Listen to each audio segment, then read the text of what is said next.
Bien, en esta clase vamos a ver el tema de raíces de polinomios. Para eso empecemos con la siguiente definición. Sea f de x un polinomio con coeficientes en k, donde k es un campo, decimos que alfa en el campo es una raíz de f de x, si y solo si f de alfa es 0, donde f de alfa denota la evaluación. Observemos que si f de x es una constante no cero, entonces f de x no tiene raíces.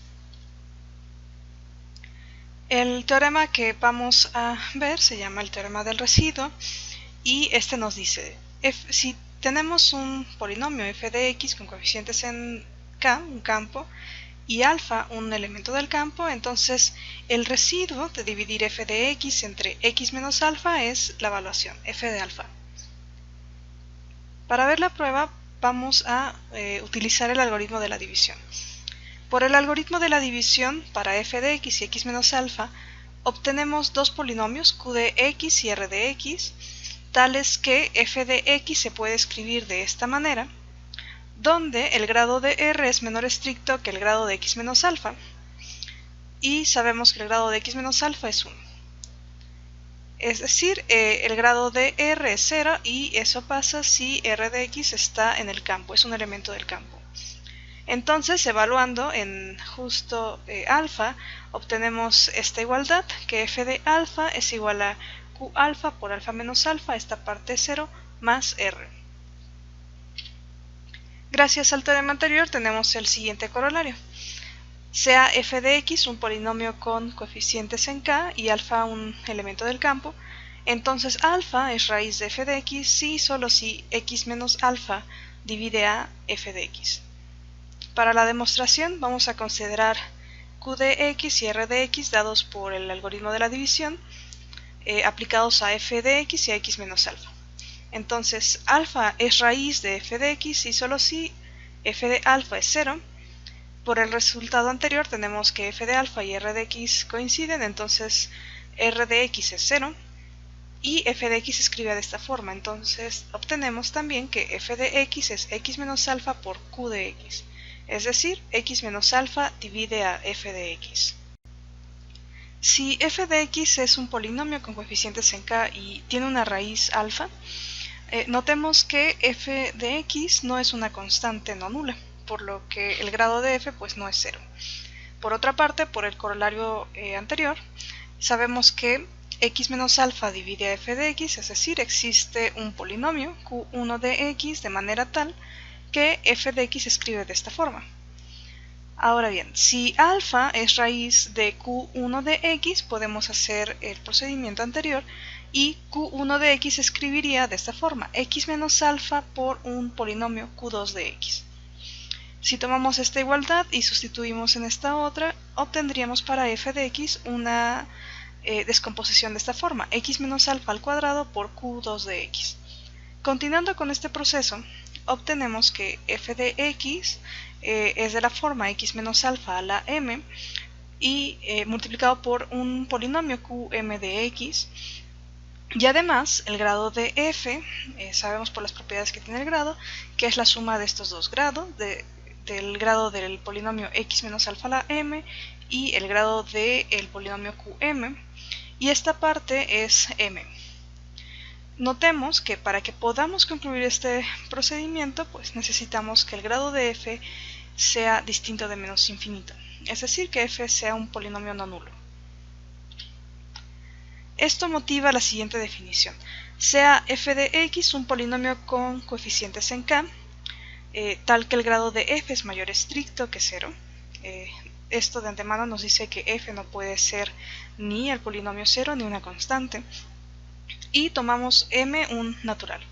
Decimos que alfa, un elemento en el campo, va a tener multiplicidad m si satisface lo siguiente, que x menos alfa a la m divide a f de x y x menos alfa a la m más 1 no divide a f de x. Con esto vamos a demostrar el siguiente teorema.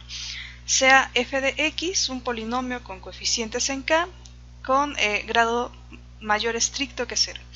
Entonces el número de raíces de f de x contadas con su multiplicidad es menor o igual que el grado de f.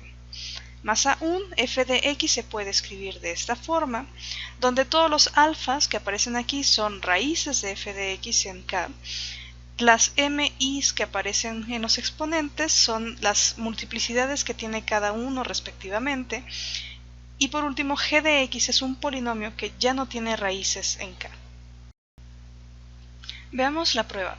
Probemos por inducción sobre el grado de f que f de x tiene a lo más tantas raíces como su grado, ya contando las multiplicidades. Entonces vamos a anotar por n el grado de f, y si n es 1, entonces f de x es de esta forma: f de x igual a un elemento en el campo a 1, x más otro elemento en el campo a 0, donde a1 es distinto de 0.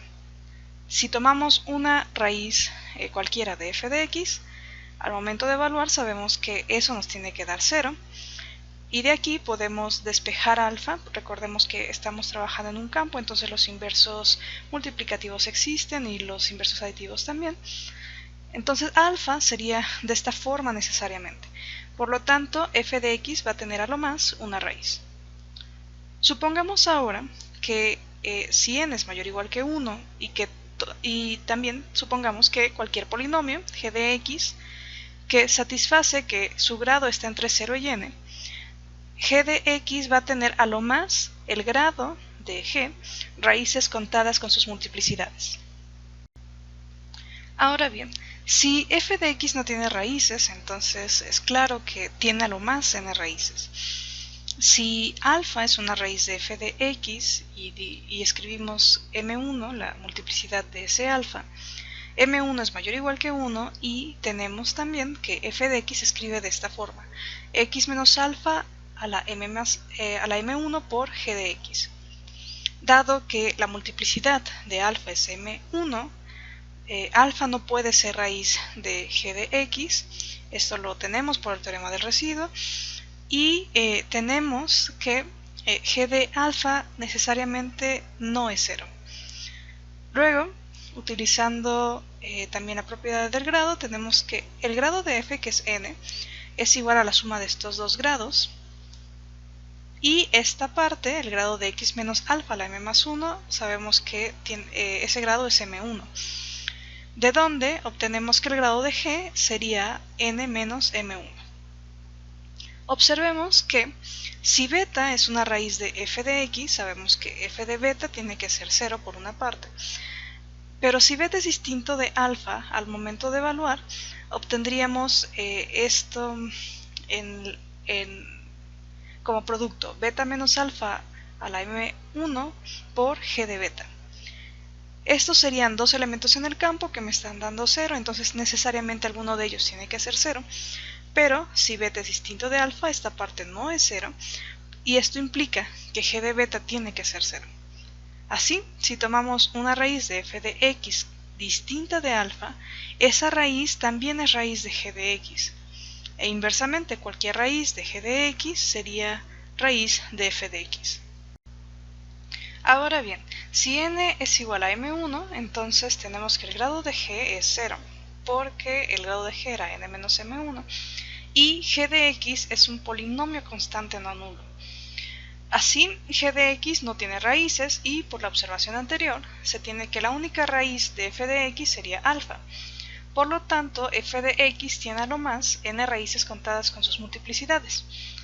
Cuando referimos a que tiene a lo más tal número contadas con sus multiplicidades, significa que si consideramos todas las raíces de f de x y nos fijamos en las multiplicidades respectivas que tienen, la suma de todas esas multiplicidades es un número que no va a exceder el grado. Ahora bien, si m1 es menor estricto que n, entonces el grado de g es menor estricto que n, y a g le podemos aplicar hipótesis de inducción.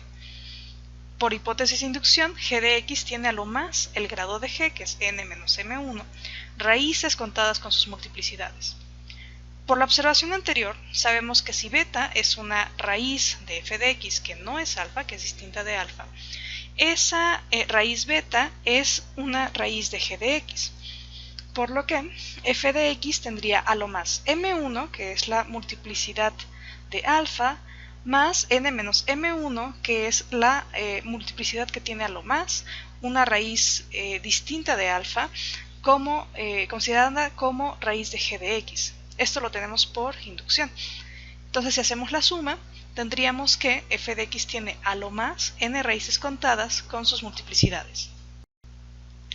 Finalmente, si alfa 1, alfa 2, así hasta alfa r son las raíces de f de x con multiplicidades m1, m2 hasta mr, respectivamente, por lo que hemos demostrado, tenemos que r es menor o igual que el grado de f.